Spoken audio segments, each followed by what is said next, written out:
राष्ट्रवादी काँग्रेसचे सर्वेसर्वा शरद पवार यांनी परभणीत मृत सोमनाथ सूर्यवंशी या युवकाच्या कुटुंबियांची आज भेट घेऊन त्यांच्या कुटुंबांचं सांत्वन केले। त्यानंतर डॉक्टर बाबासाहेब आंबेडकर पुतळा परिसरात जाऊन पाहणी करून पुतळ्यास अभिवादन केलं। तसेच सुरू असलेल्या आंबेडकरी चळवळीच्या आंदोलनाला देखील त्यांनी भेट दिली व लोकनेते विजय वाकोडे यांच्या निवासस्थानी जाऊन कुटुंबाला सांत्वन केले। यावेळी सोबत खासदार निलेश लंके, खासदार बजरंग सोनवणे यांच्यासह अनेक मान्यवर उपस्थित होते। परभणी शहरात घडलेल्या संविधान विटंबना आणि सोमनाथच्या मृत्यू प्रकरणासंदर्भात राष्ट्रवादी काँग्रेसचे ज्येष्ठ नेते शरद पवार हे आज परभणी शहराच्या दौऱ्यावर होते। राज्य सरकारने या घटनांकडे गांभीर्यानं लक्ष द्यावं, कारण या घटना महाराष्ट्राला न शोभणाऱ्या असल्याचं विधान पवार यांनी माध्यमांशी बोलताना व्यक्त केलं।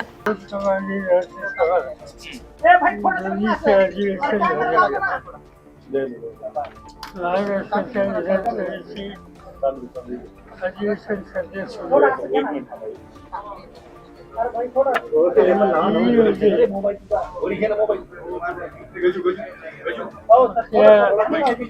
राज्याचे खासदार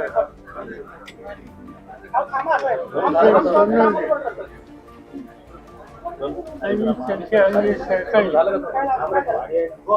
यांनी लोकसभेमध्ये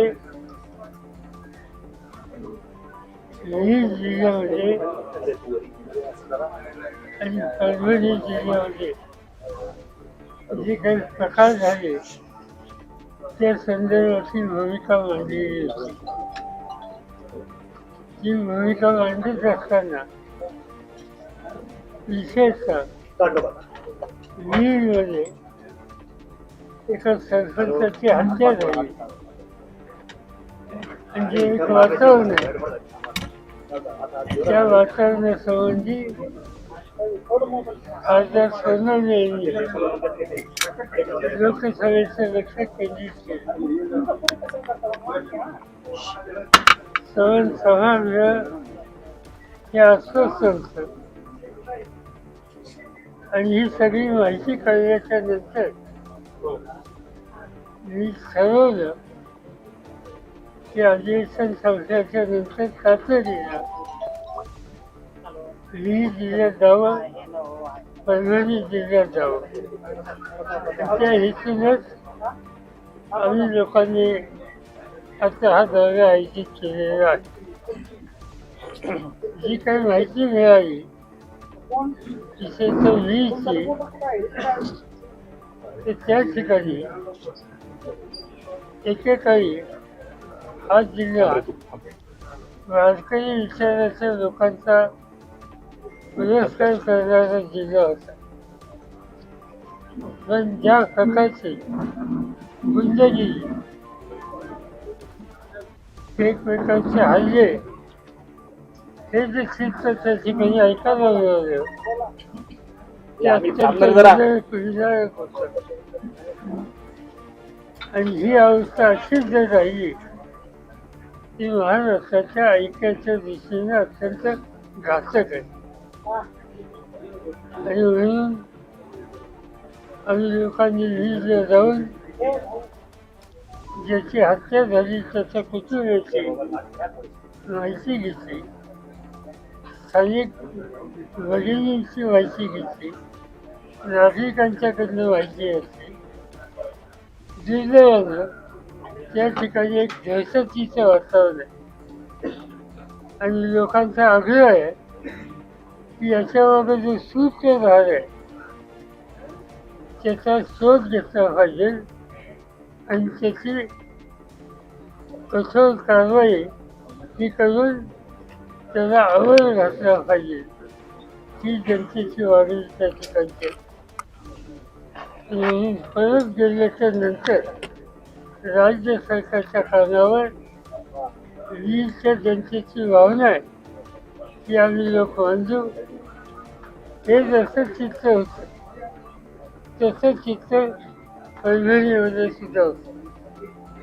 डॉक्टर बाबासाहेबांच्या पुतळ्याच्या समोर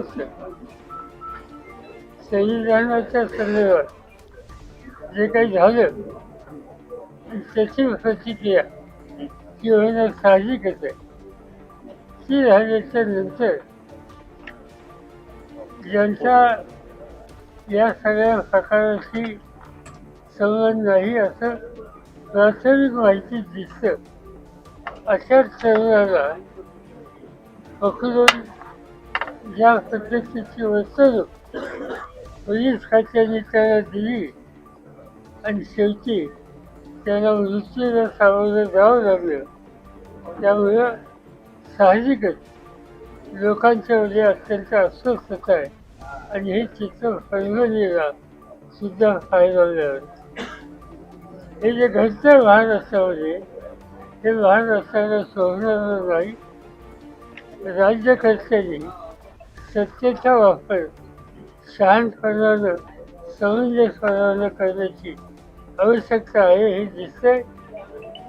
हे दिसत असताना परभणीमध्ये नामांतराच्या चळवळीमध्ये आम्हा लोकांचं काम करणारे एका ज्येष्ठ नेत्याची त्यांचाही मृत्यू या ठिकाणी झाला आणि त्यांच्या कुटुंबांच्याकडे ऐकायला एकंदर स्थिती बघितल्याच्या नंतर अतिशय अस्वस्थता लोकांच्या मनात आहे.